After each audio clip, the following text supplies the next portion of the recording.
Capítulo 8. Relacionamentos iluminados. Entre no agora onde quer que você esteja. Sempre pensei que a verdadeira iluminação fosse algo impossível a não ser através do amor entre um homem e uma mulher. Não é isso o que nos faz sentir completos? Como alguém pode ter uma vida plena sem que isso aconteça? A sua experiência pessoal já lhe mostrou que isso é verdade? Já aconteceu com você? Ainda não, mas como poderia ser de outro modo? Sei que isso vai acontecer. Em outras palavras, você está esperando por um acontecimento no tempo que venha lhe salvar. Não é esse o erro principal que temos comentado. A salvação não está em lugar nenhum do tempo e do espaço. Está aqui agora. O que quer dizer a frase "a salvação está aqui e agora"? Não entendo isso. Nem mesmo sei o que significa salvação. Muitas pessoas buscam prazeres físicos, ou formas variadas de gratificação psicológica, porque acreditam que essas coisas trazem felicidade ou as libertam de uma sensação de medo ou de falta de alguma coisa. A felicidade é vista como uma sensação intensa de vivacidade obtida através do prazer físico, ou como uma sensação de um eu interior mais firme ou mais completo, obtida através de alguma forma de gratificação psicológica. Essa é uma busca de salvação que tem origem num estado de insatisfação ou de insuficiência de alguma coisa. Invariavelmente, a satisfação conseguida dessa maneira tem curta duração e, assim, a condição de satisfação ou plenitude é geralmente projetada, mais uma vez, sobre um ponto imaginário, distante do aqui e agora. Quando eu conseguir isto ou me livrar daquilo, vou estar bem. Essa é uma disposição mental inconsciente, que cria a ilusão de salvação no futuro. A verdadeira salvação é satisfação, paz, vida em toda a sua plenitude. É ser quem somos, sentir dentro de nós o bem que não tem opositores, alegria do ser que não depende de nada que esteja fora de nós. Não é sentida como uma experiência passageira, mas como uma presença permanente. Na linguagem dos que creem em Deus é conhecer Deus, não como algo externo a nós, mas sim como a nossa essência mais profunda. A verdadeira salvação consiste em conhecermos a nós mesmos como parte inseparável da vida única, livre do tempo e da forma, de onde se origina tudo o que existe. A verdadeira salvação é um estado de liberdade, do medo, do sofrimento, de uma sensação de insuficiência e de falta de alguma coisa e, portanto, de todos os desejos, necessidades, cobiça e dependência. É libertar-se do pensamento compulsivo, da negatividade e, acima de tudo, do passado e do futuro como uma necessidade psicológica. A nossa mente está dizendo que, do jeito que as coisas estão agora, não vamos conseguir chegar lá. Tem de acontecer alguma coisa, ou temos de nos tornar isso ou aquilo.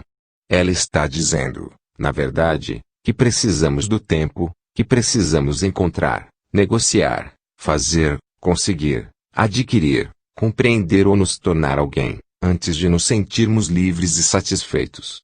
Vemos o tempo como um meio de salvação, quando, na verdade, ele é o grande obstáculo para a salvação.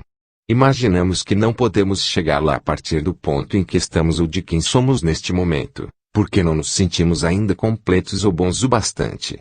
Mas a verdade é que o aqui e agora é o único ponto de partida para poder chegar lá. Chegamos lá ao perceber que já estamos lá. Encontramos Deus no momento em que descobrimos que não precisamos procurar Deus. Portanto, não existe apenas um caminho para a salvação. Várias circunstâncias podem ser usadas, não é necessário uma em particular. Entretanto, só existe um ponto de acesso, o agora. Não existe salvação longe deste momento. Você está só, sem uma companhia. Acesse-o agora a partir da sua solidão. Você tem um relacionamento. Acesse-o agora a partir desse relacionamento. Não existe nada que possamos fazer, ou obter, que nos aproxime mais da salvação do que o momento presente. Não podemos fazer isso no futuro.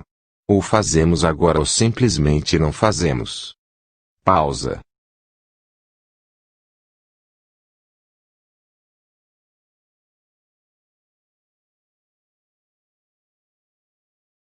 Relação de amor e ódio. A menos que você acesse a frequência consciente da presença, todos os seus relacionamentos, principalmente os mais íntimos, vão apresentar defeitos profundos. Durante um tempo, eles podem dar a impressão de serem perfeitos, como quando estamos apaixonados, mas, invariavelmente, essa perfeição aparente acaba destruída por discussões, conflitos, insatisfações e até mesmo por violência física e emocional, que passa a acontecer com uma frequência cada vez maior. Parece que a maioria dos relacionamentos amorosos não leva muito tempo para se tornar uma relação de amor e ódio. O amor pode se transformar em agressões furiosas, em sentimentos de hostilidade ou, num piscar de olhos, em um completo recuo da afeição. Isso é visto como normal. Os relacionamentos, então, oscilam por um tempo, por alguns meses ou anos, entre as polaridades de amor e ódio, e nos trazem muito prazer e muita dor. Não é pouco comum que os casais se tornem viciados nesses ciclos. Esse tipo de drama nos faz sentir vivos.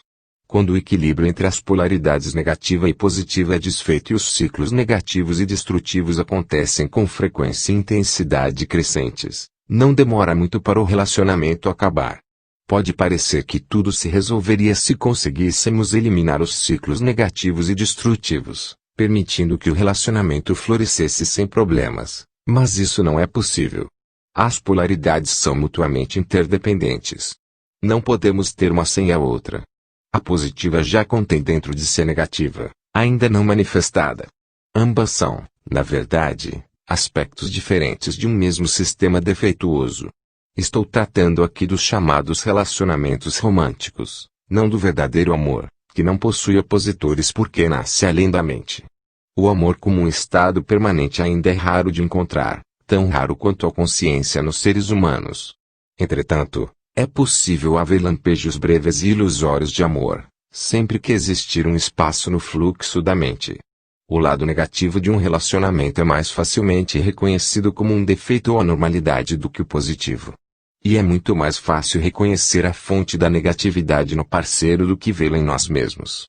Ela pode se manifestar de várias formas, tais como possessividade, e ciúme, controle, ressentimento, insensibilidade e egocentrismo, cobranças emocionais e manipulação, raiva e violência física, necessidade de ter sempre razão, de discutir, criticar, julgar, culpar, agredir, irritar, ou se vingar, inconscientemente, de um sofrimento do passado imposto por um dos pais. Pelo lado positivo, há uma paixão pela outra pessoa. No primeiro momento, esse é um estado altamente gratificante. Sentimos que estamos intensamente vivos. Nossa existência passa a ter um significado porque, de repente, alguém precisa de nós, nos deseja, e nos faz sentir especial. Além disso, provocamos as mesmas sensações no outro, o que faz com que os dois se sintam completos. O sentimento pode se tornar tão intenso que o resto do mundo perde o significado. Você deve ter percebido que existe uma certa dependência nessa intensidade. Ficamos viciados na outra pessoa, que age sobre nós como uma droga. Quando a droga está disponível, nos sentimos muito bem. Mas a possibilidade, ainda que remota, de que ela não esteja mais ali, disponível para nós, pode levar ao ciúme, à possessividade, a tentativas de manipulação através de chantagem emocional, culpa ou acusações, o que, no fundo, é o medo da perda. Se a outra pessoa nos abandonar mesmo, pode fazer nascer a mais intensa hostilidade, ou um profundo desespero. Em segundos, a ternura amorosa pode dar lugar à agressão selvagem ou a um desgosto terrível. Onde é que está o amor agora? Será que o amor pode se transformar no seu oposto em segundos? Será que era amor de verdade ou um vício, uma dependência? O vício e a busca da plenitude. Por que nos viciaríamos na outra pessoa? O desejo de ter um relacionamento amoroso é universal porque as pessoas acreditam que a paixão, o amor, pode libertá-las do medo, da necessidade e do vazio que fazem parte da condição humana em seu estado de pecado e não iluminação. Existe uma dimensão física e outra psicológica para esse estado. No nível físico, é óbvio que não somos um todo, nem jamais seremos. Cada um de nós é homem ou mulher, o que vale dizer, uma metade de um todo. Nesse nível, o desejo de ser completo, de retornar à unidade, se manifesta através da atração entre homem e mulher. É um impulso quase irresistível de união com a polaridade oposta de energia. A raiz desse impulso físico é espiritual, porque nele está o desejo ardente do fim de uma dualidade, de um retorno ao estado de completude. A união sexual é o mais perto que podemos chegar desse estado no nível físico. Essa é a razão pela qual ela é a experiência mais satisfatória que o reino físico pode nos oferecer. Mas a união sexual não passa de um lampejo breve de plenitude, um instante abençoado. Enquanto ela for inconscientemente vista como um meio de salvação, você a verá como o fim da dualidade no nível da forma, um lugar onde ela não pode ser encontrada. Você teve um lampejo do paraíso, mas não pode ficar ali e se percebe, de novo, em um corpo separado. No nível psicológico, a sensação de falta, de não estar completo, e até maior do que no nível físico. Enquanto houver uma identificação com a mente, o sentido do interior é dado pelas coisas externas. Isso significa que você extrai o sentido de quem você é de coisas que não têm nada a ver com quem você realmente é, como seu papel na sociedade, suas propriedades, sua aparência externa, seus sucessos e fracassos, seus sistemas de crenças, etc. Esse é o interior falso, o ego construído pela mente. Sente-se vulnerável, inseguro e está sempre em busca de coisas novas com as quais se identificar, para obter a sensação de que ele existe. Mas nada é suficiente para lhe dar uma satisfação duradoura. O medo permanece. A sensação de falta e de necessidade permanecem. Então acontece aquele relacionamento especial. Parece ser a resposta para todos os problemas do ego, parece preencher todas as nossas necessidades. Todas aquelas outras coisas das quais você tinha extraído o sentido do anterior se tornam relativamente insignificantes. Você agora tem um ponto focal que substitui todos os outros, que dá sentido à sua vida e até define a sua identidade, a pessoa por quem você se apaixonou. Você não é mais um fragmento isolado em um mundo insensível. Seu mundo agora tem um centro, a pessoa amada. O fato de que o centro está fora de você, e, portanto, você ainda tem um sentido de interior derivado das coisas externas, parece não importar muito num primeiro momento. O que importa é que aquelas sensações de medo, falta, vazio e insatisfação não estão mais presentes. Ou será que estão? Será que elas desapareceram ou continuam a existir por baixo da aparente felicidade? Se em seus relacionamentos você vivenciou tanto o amor quanto o seu oposto, então é provável que você esteja confundindo o apego do ego e a dependência com amor. Não se pode amar alguém em um momento e atacar essa pessoa no momento seguinte. O verdadeiro amor não tem oposto. Se o seu amor tem oposto, então não é amor, mas uma grande necessidade do ego de obter um sentido mais profundo e mais completo do eu interior, uma necessidade que a outra pessoa preenche temporariamente. É uma forma de substituição que o ego encontrou e, por um curto período, ela parece ser mesmo a salvação. Chega então um momento em que o outro passa a se comportar de um modo que deixa de preencher as nossas necessidades, ou melhor, as necessidades do nosso ego. As sensações de medo, sofrimento e falta, que estavam encobertas pelo relacionamento amoroso, voltam a aparecer. Como acontece com qualquer vício, ficamos muito bem enquanto a droga está disponível, mas chega um momento em que a droga não funciona mais. Quando essas dolorosas sensações de medo reaparecem, nós as sentimos mais fortes do que antes e passamos a ver o outro como a causa de todas essas sensações. Isso significa que estamos projetando no outro essas sensações, por isso nós o agredimos com toda a violência que é parte do nosso sofrimento. Essa agressão pode despertar o sofrimento do outro, que é induzido a contra-atacar. Nesse ponto, o ego ainda está, inconscientemente, esperando que a agressão ou a tentativa de manipulação seja suficiente para levar o outro a mudar o comportamento, de forma que possa usá-lo, de novo, para encobrir seu sofrimento. Todo vício surge de uma recusa inconsciente de encararmos nossos próprios sofrimentos. Todo vício começa no sofrimento e termina nele. Qualquer que seja o vício, álcool, comida, drogas legais ou ilegais, ou mesmo uma pessoa, ele é um meio que usamos para encobrir o sofrimento. Essa é a razão por que, passada a euforia inicial, existe tanta infelicidade, tanto sofrimento nos relacionamentos íntimos. Eles não causam o sofrimento e a infelicidade. Eles trazem à superfície o sofrimento e a infelicidade que já estão dentro de nós. Todo vício faz isso. Todo vício chega a um ponto em que já não funciona mais para nós e, então, sentimos o sofrimento mais forte do que nunca. Essa é uma razão pela qual muitas pessoas estão sempre tentando escapar do momento presente e buscando algum tipo de salvação no futuro. A primeira coisa que devem encontrar, caso focalizem a atenção no agora, é o próprio sofrimento que carregam, e é isso que mais temem. Se ao menos soubessem como, no agora, é fácil acessar o poder da presença que dissolve o passado e o sofrimento. Se ao menos soubessem como estão perto da própria realidade, como estão perto de Deus. Evitar se relacionar como uma tentativa de evitar o sofrimento também não é a resposta. O sofrimento está lá, de qualquer jeito. 3 relacionamentos infelizes em alguns anos têm mais probabilidades de forçar você a acordar do que 3 anos em uma ilha deserta ou trancafiado em seu quarto. Mas, se você pudesse colocar uma presença intensa em sua solidão, isso também funcionaria para você. Pausa.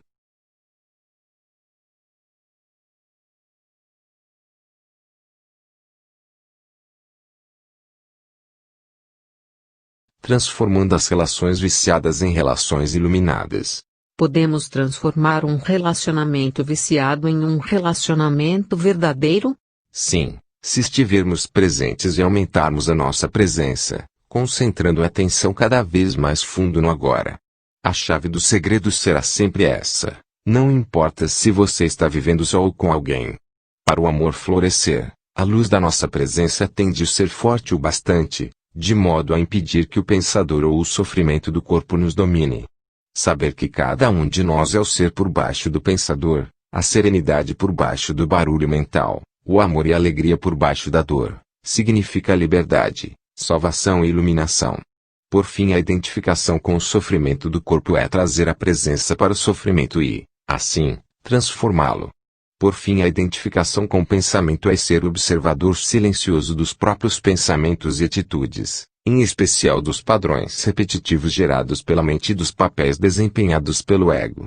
Se paramos de injetar autossuficiência na mente, ela perde sua qualidade compulsiva, que é o impulso para julgar e, desse modo, criar uma resistência ao que é, dando origem a conflitos, tragédias e novos sofrimentos.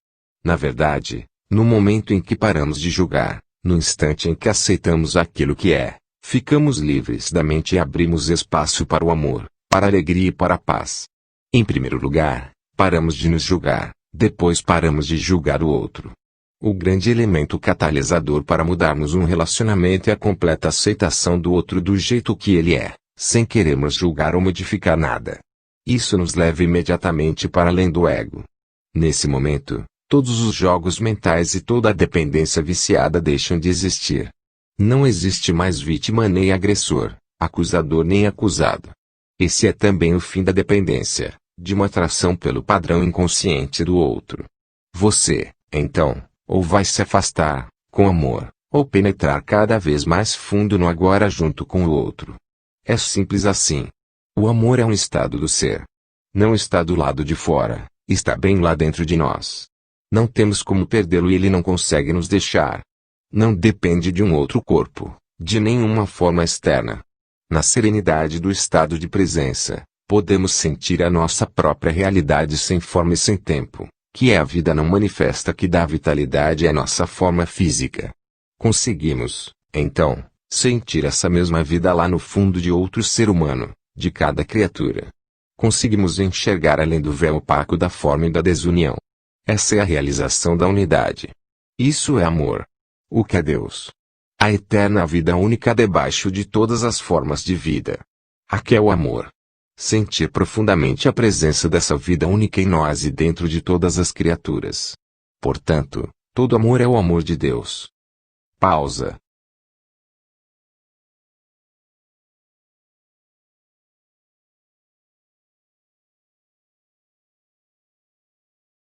O amor não é seletivo, assim como a luz do sol não é seletiva. Não torna ninguém especial. Não é exclusivo. A exclusividade não tem a ver com o amor de Deus, mas com o amor do ego. Entretanto, a intensidade do amor pode variar. Pode haver uma pessoa que atue como um espelho do amor que você dirige a ela e que o devolva de modo mais claro e mais intenso do que outras e, se essa pessoa sente o mesmo em relação a você, pode-se dizer que as duas têm um relacionamento amoroso. O vínculo que liga as duas pessoas é o mesmo vínculo que nos liga a pessoa sentada ao nosso lado no ônibus, ou a um pássaro, a uma árvore, a uma flor. Só o que diferencia é o grau de intensidade com que o sentimos. Mesmo em um relacionamento tido como viciado, podem existir momentos em que alguma coisa mais real se destaca, algo além das necessidades doentias do casal. São momentos em que a sua mente e a do outro cedem por um curto período e o sofrimento do corpo fica, temporariamente, adormecido. Isso pode acontecer durante uma relação física mais intensa, ou quando o casal está presenciando o milagre do nascimento de uma criança, ou na presença da morte, ou quando um dos dois está seriamente doente, ou qualquer coisa que faça a mente perder a força. Nessas ocasiões, o ser, normalmente escondido debaixo da mente, se revela e torna possível um verdadeiro entendimento. O verdadeiro entendimento é uma comunhão, a realização da unidade, que é o amor. Normalmente, esse entendimento desaparece rapidamente. Tão logo a mente e a identificação da mente reaparecem, deixamos de ser quem somos e voltamos a brincar e a representar para satisfazer as necessidades do ego. Voltamos, de novo, a ser uma mente humana, fingindo ser um ser humano, interagindo com outra mente, representando um drama chamado amor. Embora possa haver curtos lampejos, o amor não consegue florescer, a menos que estejamos permanentemente livres da identificação com a mente e que a presença seja bastante intensa para dissolver o sofrimento do corpo. Assim, o sofrimento não consegue nos dominar e destruir o amor. Relacionamentos como prática espiritual. Quando a mente e todas as estruturas sociais, políticas e econômicas que ela criou entram no estágio final de colapso, os relacionamentos entre homens e mulheres refletem o profundo estado de crise no qual a humanidade se encontra atualmente. Como os seres humanos têm se identificado cada vez mais com a mente, a maioria dos relacionamentos não tem as raízes fincadas no ser. Por isso, se transformam em fonte de sofrimento e passam a ser dominados por problemas e conflitos. Nos dias de hoje, milhões de pessoas vivem sós ou criam os filhos sozinhas, por se sentirem incapazes de estabelecer um relacionamento íntimo ou por não desejarem repetir os dramas doentes de relações anteriores. Outras passam de um relacionamento para outro, de um ciclo de prazer e dor para outro, em busca de uma satisfação ilusória, através da união com a polaridade de energia oposta. Outras continuam a viver juntas em um relacionamento em que prevalece a negatividade, em nome dos filhos ou da segurança, pela força do hábito, por medo de ficarem sós, por algum outro acordo vantajoso para o casal, ou até mesmo pelo vício inconsciente da excitação provocada pelo sofrimento ou drama emocional. Porém, toda crise representa não só perigo, mas também oportunidade. Se os relacionamentos energizam e elevam os padrões da mente egóica e ativam o sofrimento do corpo, como está acontecendo agora, por que não aceitar esse fato em vez de tentar escapar dele? Por que não cooperar com ele em vez de evitar relacionamentos ou continuar a perseguir a ilusão de uma companhia ideal, como uma resposta para os problemas ou um meio de encontrar satisfação? A oportunidade escondida dentro de cada crise não se manifesta, até que sejam conhecidos e aceitos todos os fatos, de qualquer tipo, relacionados a uma situação. Enquanto você negá-los, tentar fugir deles ou desejar que as coisas sejam diferentes, a janela da oportunidade não se abre, e você permanece preso àquela situação, que vai continuar a mesma ou vai se deteriorar mais adiante. O conhecimento e a aceitação dos fatos trazem também um certo grau de distanciamento deles. Por exemplo, quando você sabe que existe desarmonia e retém esse saber, significa que surgiu um novo fator através do seu saber e que a desarmonia não poderá se manter inalterada. Quando você sabe que não está em paz, o seu saber cria um espaço de serenidade que envolve a falta de paz em um abraço terno e amoroso, e então transforma a falta de paz em paz. No que se refere à transformação interior, não há nada que você possa fazer a respeito. Você não pode transformar a si mesmo, e é claro que não pode transformar seu companheiro ou qualquer pessoa. Tudo que você pode fazer é criar um espaço para a transformação acontecer, para a graça e o amor penetrarem. Pausa.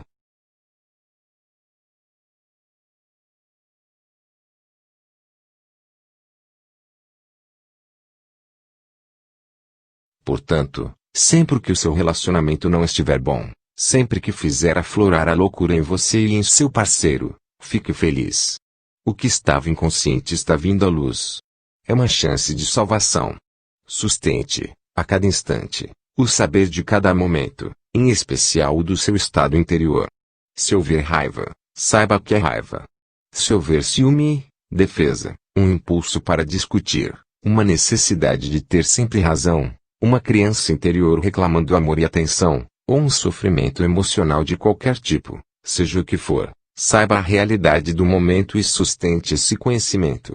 O relacionamento passa a ser o seu sadhana, a sua prática espiritual. Se você notar um comportamento inconsciente no parceiro, prenda-o no abraço amoroso do seu saber, de modo que você não tenha uma reação. A inconsciência e o conhecimento não conseguem conviver por muito tempo, mesmo que o conhecimento esteja só com uma pessoa e a outra não tenha consciência do que está fazendo. A forma de energia que existe por trás da agressão e da hostilidade acha a presença do amor absolutamente insuportável. Se você reage à inconsciência do seu parceiro, você também fica inconsciente. Mas se você ficar alerta à sua reação, nada está perdido. A humanidade está sob uma grande pressão para se desenvolver, porque é a sua única chance de sobreviver como raça. Isso vai afetar cada aspecto da nossa vida e de nossos relacionamentos. Nunca antes os relacionamentos foram tão problemáticos e oprimidos por conflitos como hoje em dia. Você deve ter notado que eles não aparecem para nos fazer felizes ou satisfeitos. Se você continuar buscando um relacionamento como forma de salvação, vai se desiludir cada vez mais.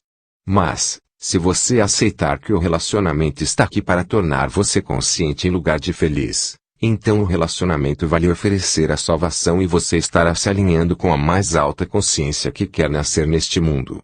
Para os que se mantiverem apegados aos padrões antigos, haverá cada vez mais sofrimento, violência, confusão e loucura. Suponho que sejam necessárias duas pessoas para transformar um relacionamento em uma prática espiritual, conforme você sugeriu.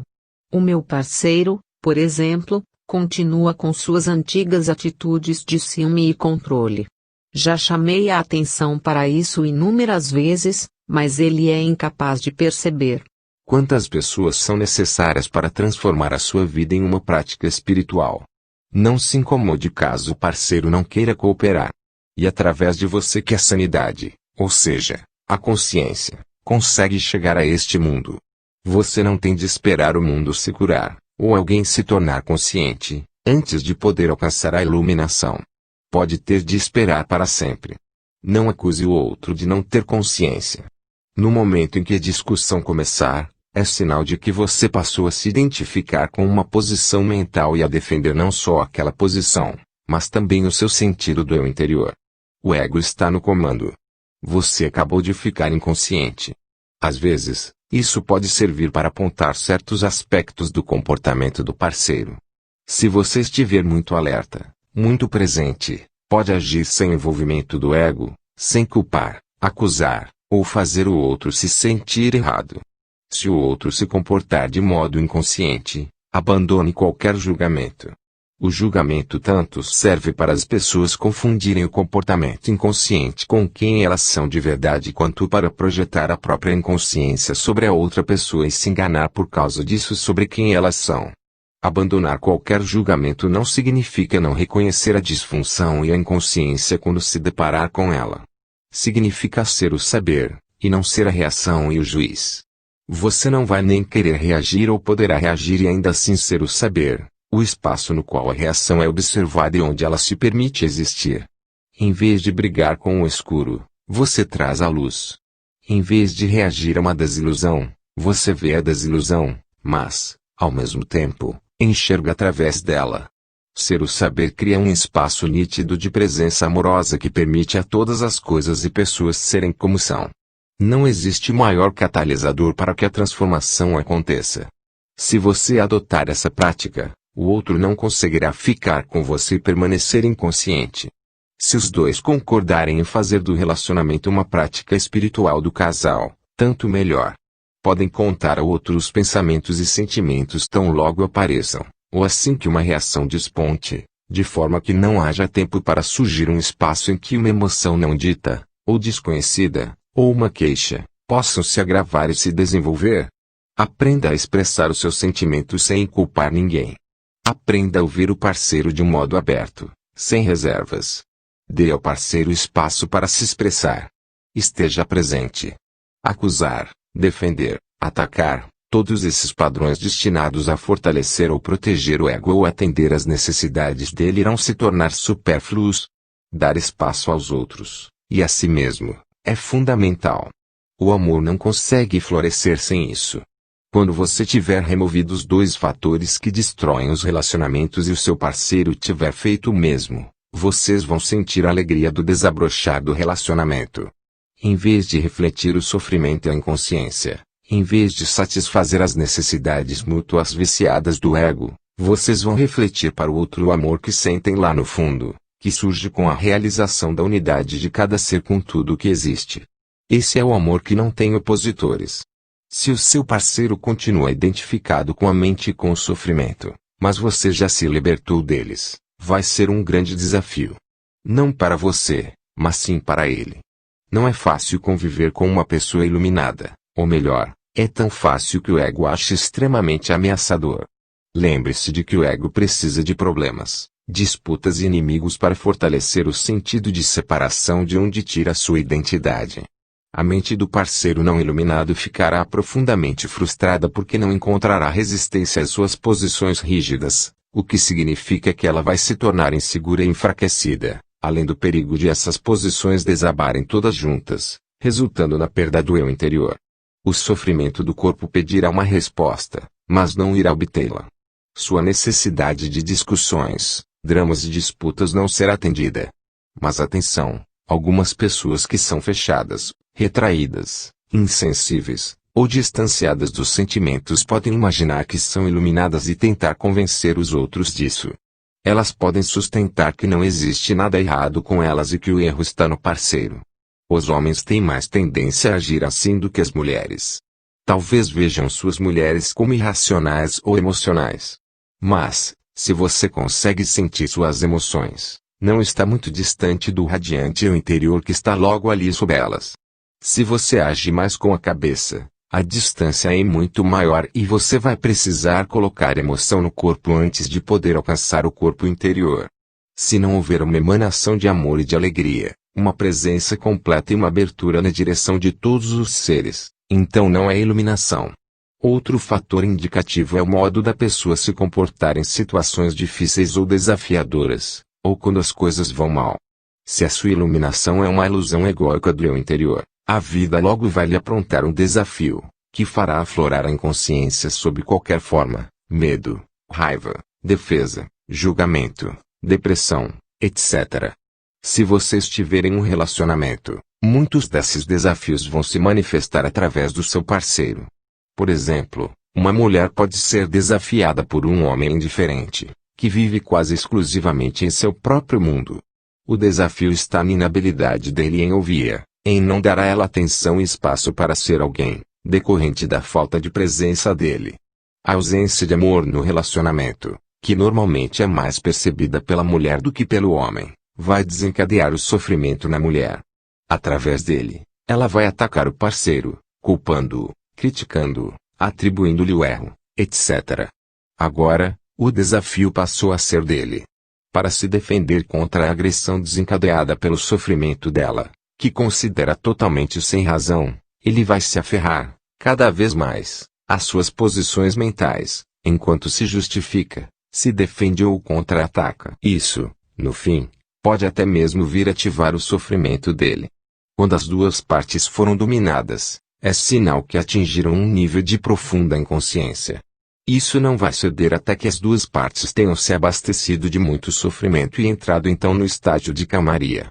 Até que tudo volte a acontecer. Cada desafio como o que descrevi acima contém uma oportunidade disfarçada para atingirmos a salvação. Por exemplo, a hostilidade da mulher pode se tornar um sinal para o homem sair do seu estado identificado com a mente, despertar no agora, estar presente em vez de ficar cada vez mais inconsciente. Em vez de ser o sofrimento, A mulher poderia ser o saber que observa o sofrimento emocional em si mesma, acessar o poder do agora e iniciar a transformação do sofrimento.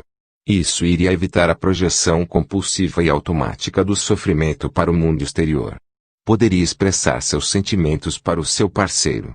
Naturalmente, não há uma garantia de que ele vai escutar, mas é uma boa oportunidade para ele se tornar presente e quebrar o ciclo doente de uma representação involuntária de seus velhos padrões mentais.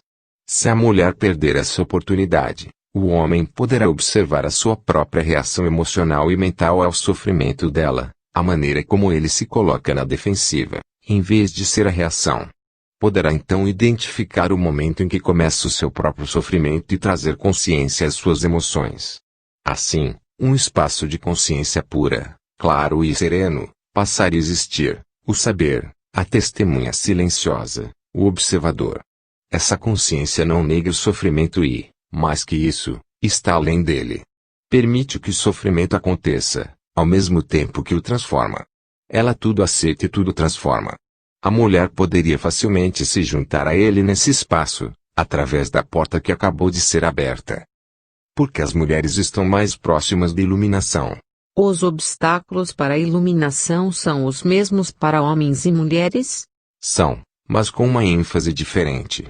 De uma maneira geral, é mais fácil para uma mulher sentir estar em seu corpo, e, portanto, ela é naturalmente mais próxima do ser e potencialmente mais próxima da iluminação do que o homem. Essa é a razão pela qual muitas culturas antigas instintivamente escolhiam figuras ou analogias femininas para representar ou descrever a realidade transcendental e sem forma. Eram vistas como o ventre que dá luz a todas as coisas, as sustenta e as alimenta durante a vida como forma. No Tao Te Ching, um dos livros mais antigos e profundos escrito em todos os tempos, o Tao, que pode ser traduzido como ser, é descrito como infinito, eternamente presente, amando o universo. Naturalmente, as mulheres estão mais próximas dele do que os homens porque elas corporificam no manifesto. Além disso, todas as criaturas e todas as coisas, no final, voltam à fonte. Todas as coisas se desfazem no Tao. Só ele permanece. Como a fonte é vista como feminina, ela é representada na psicologia e na mitologia como os lados claro e escuro do arquétipo feminino. A deusa ou mãe divina tem dois aspectos, dá e tira a vida. Quando a mente tomou o poder e os seres humanos perderam contato com a realidade da essência divina, eles começaram a pensar sobre Deus como uma figura masculina. A sociedade passou a ser dominada pelos homens, e as mulheres foram subordinadas a eles. Não estou sugerindo um retorno às primeiras representações femininas da divindade. Muitas pessoas empregam atualmente a palavra Deus em vez de Deus. Estão dando uma nova roupagem ao equilíbrio entre homem e mulher, perdido há muito tempo, e isso é bom. Porém, ainda é uma representação e um conceito, talvez com alguma utilidade temporária, assim como um mapa ou um sinal é útil por um tempo, embora funcione mais como um impedimento do que como uma ajuda. Quando alguém está pronto para perceber a realidade existente além de todos os conceitos e imagens. O que permanece mesmo verdade, entretanto, é que a frequência de energia da mente parece ser essencialmente masculina. A mente resiste, briga pelo controle, usa, manipula, agride, tenta se apoderar e possuir, etc. Essa é a razão pela qual o Deus tradicional é uma figura patriarcal, uma autoridade controladora. Um homem sempre furioso, que devemos temer, como sugere o Velho Testamento. Esse Deus é uma projeção da mente humana. Para irmos além da mente e nos religarmos à profunda realidade do ser, são necessárias qualidades muito diferentes: entrega, não julgamento, uma abertura que permita a vida existir em vez de resistir, a capacidade de sustentar todas as coisas no amoroso abraço do saber. Todas essas qualidades têm muito mais a ver com o princípio feminino. Onde a energia da mente é pesada e rígida, a energia do ser é leve e macia, mas ainda assim é muito mais poderosa do que a mente. A mente governa nossa civilização, enquanto o ser é o encarregado de todas as formas de vida em nosso planeta e além dele. O ser é a própria inteligência cuja manifestação visível é o universo físico. Embora as mulheres estejam potencialmente mais próximas dele, os homens também conseguem ter acesso a ele, dentro de si mesmos. Neste momento, A imensa maioria dos homens e das mulheres ainda está sob o domínio da mente. É ela que impede a iluminação e o florescimento do amor. Como regra geral, o maior obstáculo para os homens tende a ser a mente pensante, enquanto o maior obstáculo para as mulheres é o sofrimento, embora em casos isolados o oposto possa ser verdade, e em outros os dois fatores possam ter o mesmo peso. Dissolvendo o sofrimento coletivo feminino. Porque o sofrimento é um obstáculo maior para as mulheres. O sofrimento, em geral, tem um aspecto coletivo e um individual. O aspecto pessoal é o resíduo acumulado de problemas e sofrimentos emocionais que a própria pessoa vivenciou no passado. O aspecto coletivo é o sofrimento acumulado na psique da humanidade por milhares de anos, através de doenças, torturas, guerras, assassinatos, crueldades, loucuras, etc. O sofrimento de cada um de nós também participa desse sofrimento coletivo. Por exemplo, certas raças ou países, onde ocorrem formas extremas de lutas e de violência, possuem um sofrimento coletivo mais intenso do que outros. Qualquer pessoa com um forte sofrimento e sem consciência bastante para se desligar dele não só será forçada, de modo contínuo ou periódico, a reviver o sofrimento emocional, mas também pode facilmente se tornar autor ou vítima da violência. Por outro lado, essas pessoas também podem estar potencialmente mais próximas da iluminação.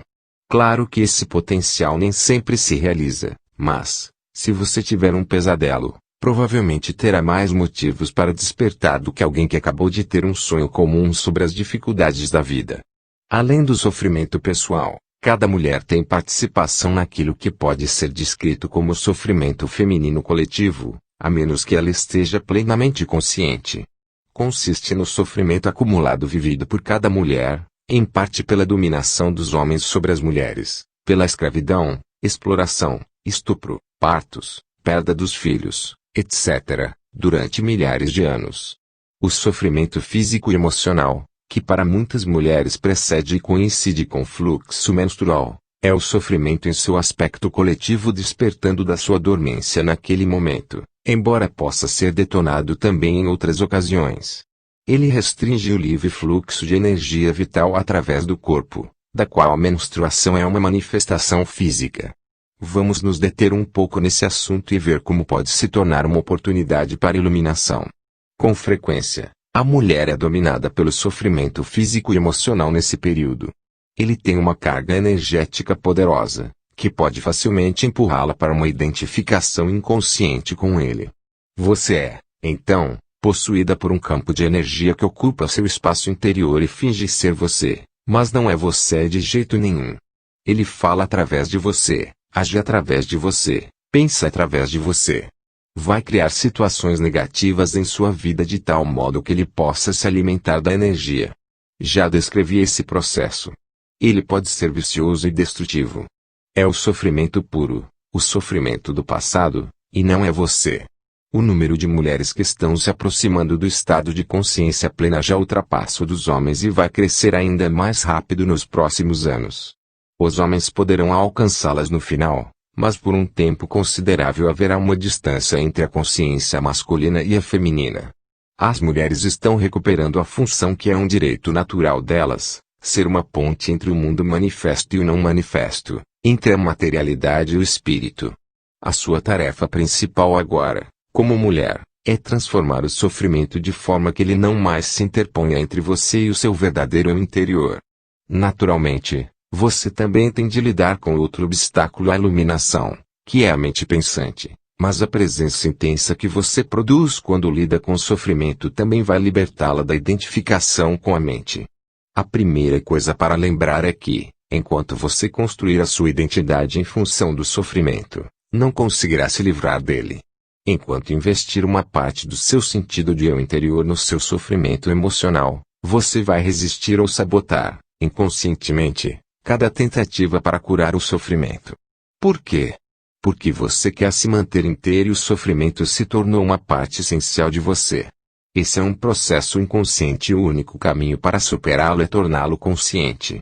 Perceber, de repente, que você está ou tem estado presa ao sofrimento pode lhe causar um choque. No momento em que percebe isso, você acabou de romper com a ligação. O sofrimento é um campo de energia, quase como uma entidade que se alojou temporariamente no seu espaço interior. E a energia da vida que foi aprisionada, uma energia que não está mais fluindo. Claro que o sofrimento está ali por causa de certas coisas que aconteceram no passado. Ele é o passado vivo em você. E, se você se identifica com ele, se identifica com o passado. Uma identidade vítima acredita que o passado é mais poderoso do que o presente, o que não é verdade. É a crença de que outras pessoas e o que fizeram a você são responsáveis pelo que você é hoje, pelo seu sofrimento emocional, ou por sua incapacidade de ser o verdadeiro eu interior. A verdade é que o único poder está bem aqui neste momento, o poder da sua presença. Uma vez que saiba disso, perceberá também que só você é responsável pelo seu espaço interior neste momento e que o passado não consegue prevalecer contra o poder do agora. Pausa.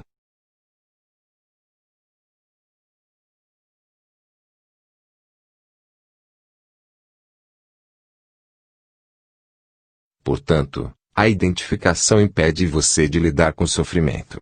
Algumas mulheres, conscientes o bastante para abandonar a identidade de vítima no nível pessoal, ainda estão presas a uma identidade coletiva de vítima, que atribuem ao que os homens fizeram às mulheres. Elas estão certas, mas também estão erradas. Estão certas porque o sofrimento coletivo feminino é, em grande parte, decorrente da violência masculina infligida às mulheres, bem como da repressão dos princípios femininos por todo o planeta, durante milênios. Estão erradas se extraírem o sentido do interior desse fato e, assim, se mantiverem aprisionadas em uma identidade coletiva de vítima.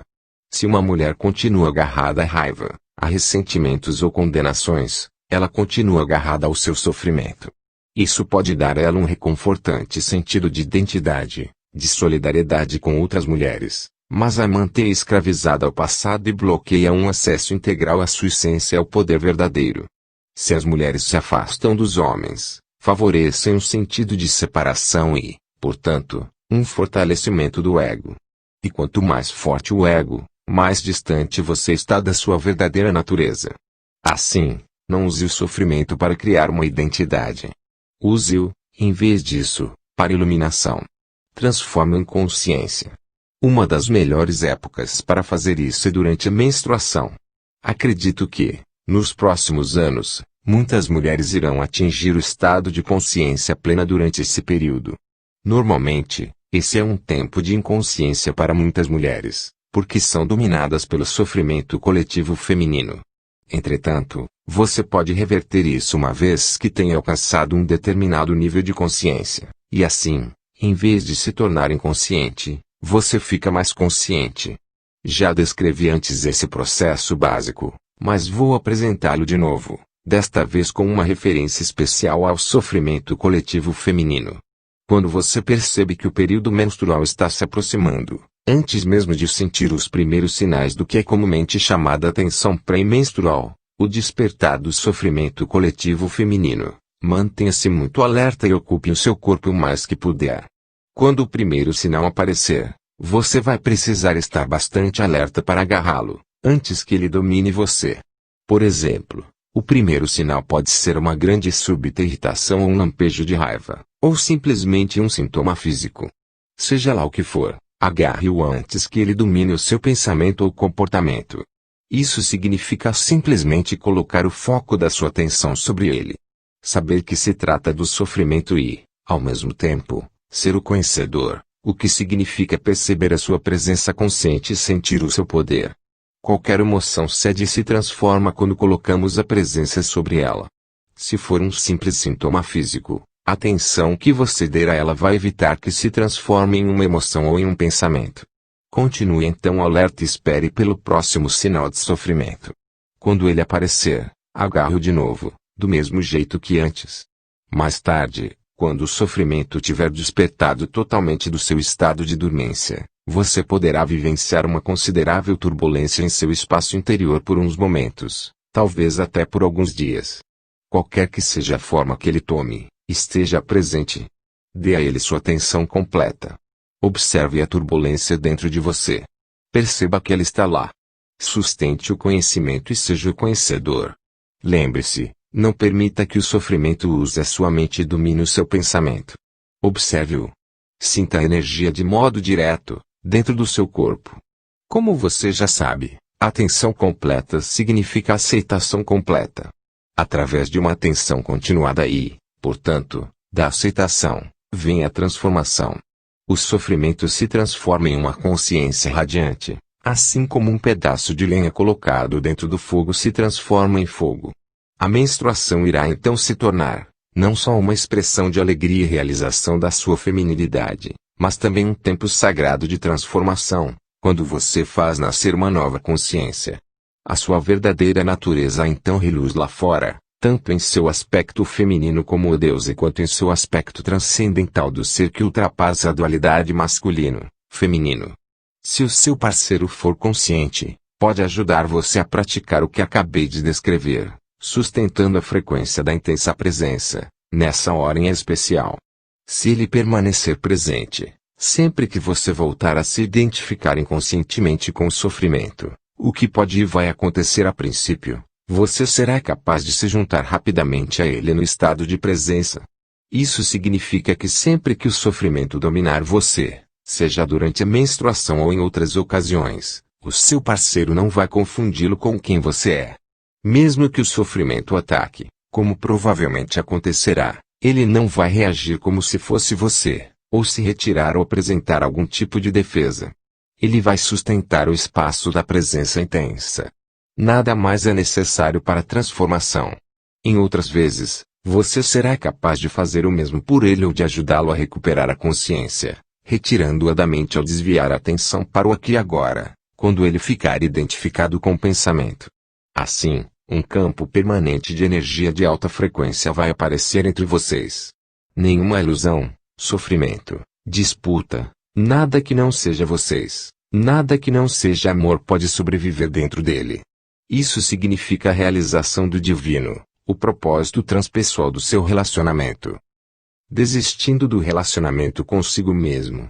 Quando alguém está plenamente consciente, será que tem necessidade de um relacionamento? Um homem ainda se sentirá atraído por uma mulher? Uma mulher se sentirá incompleta sem um homem? Iluminado ou não, no nível da sua identidade com a forma, você não está completo. Você é a metade do todo.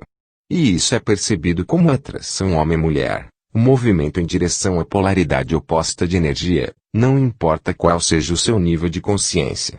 Mas, nesse estado de conexão interior, você percebe essa atração em algum lugar sobre a superfície ou na periferia da sua vida. O universo inteiro parece as ondas e marolas sobre a superfície de um oceano imenso e profundo. Você é esse oceano e, naturalmente, também é a marola, mas uma marola que percebeu a sua verdadeira identidade como oceano e sabe que, em comparação a essa vastidão e profundidade, o mundo das ondas e marolas não é assim tão importante. Isso não significa que você não se relaciona profundamente com outras pessoas ou com o seu parceiro. Na verdade, você só consegue se relacionar se tiver consciência do ser. Partindo do ser, você é capaz de enxergar além do véu da forma. No ser, homem e mulher são uma unidade. A sua forma pode continuar a ter algumas necessidades, mas o ser não tem nenhuma. Já está completo e inteiro. Se essas necessidades forem preenchidas, será ótimo, mas não faz diferença para o seu estado interior mais profundo. Portanto, caso a necessidade de uma polaridade masculina ou feminina não seja preenchida, é perfeitamente possível para uma pessoa iluminada perceber que falta alguma coisa no nível externo e, ao mesmo tempo, sentir-se totalmente completa e satisfeita no nível interno. Na busca da iluminação, ser homossexual serve de vantagem, de obstáculo, ou não fez qualquer diferença. Ao se aproximar da idade adulta, a incerteza da sexualidade seguida da percepção de que você é diferente dos outros pode forçar uma desidentificação dos padrões socialmente condicionados de pensamento e comportamento. Isso vai elevar, automaticamente, o seu nível de consciência sobre a inconsciência predominante, onde as pessoas inquestionavelmente carregam todos os padrões herdados. Nesse sentido, ser homossexual pode ser uma vantagem. Até certo ponto, ser um estranho, alguém que não se enquadra com os outros, ou é rejeitado por eles por qualquer razão, torna a vida difícil, mas também traz uma vantagem com relação à iluminação. Ela tira você da inconsciência quase que à força. Por outro lado, se você desenvolve um sentido de identidade baseado na sua homossexualidade, escapa de uma armadilha para cair em outra. Você vai desempenhar papéis e jogos ditados pela imagem mental que você tem de si mesmo como homossexual. Vai se tornar inconsciente. Vai virar uma falsidade. Debaixo da sua máscara do ego, vai estar muito infeliz. Se isso acontece com você, ser homossexual virou um obstáculo. Mas sempre existe uma nova oportunidade. Uma infelicidade aguda pode ser um grande elemento despertador. É verdade que cada um de nós precisa ter um bom relacionamento consigo mesmo antes de se relacionar com outra pessoa? Se você não consegue ficar à vontade consigo mesmo, vai procurar um relacionamento para encobrir o seu desconforto. Só que esse desconforto vai reaparecer de alguma outra forma no relacionamento, e você, provavelmente, atribuirá a responsabilidade ao seu parceiro. Tudo o que você precisa fazer é aceitar este momento plenamente. Você estará então à vontade no aqui e agora e à vontade consigo mesmo. Mas será que você precisa ter um relacionamento com você mesmo? Por que não ser apenas você? Quando se relaciona com você mesmo, já se dividiu em dois, eu e eu mesmo, sujeito e objeto.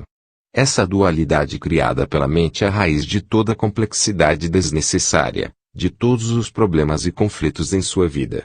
No estado de iluminação, você é você mesmo. Você e você mesmo se fundem em um só. Você não se julga, não sente pena de si, não se orgulha de si, não se ama, não se odeia, etc. A divisão provocada pela consciência está curada, sua maldição removida.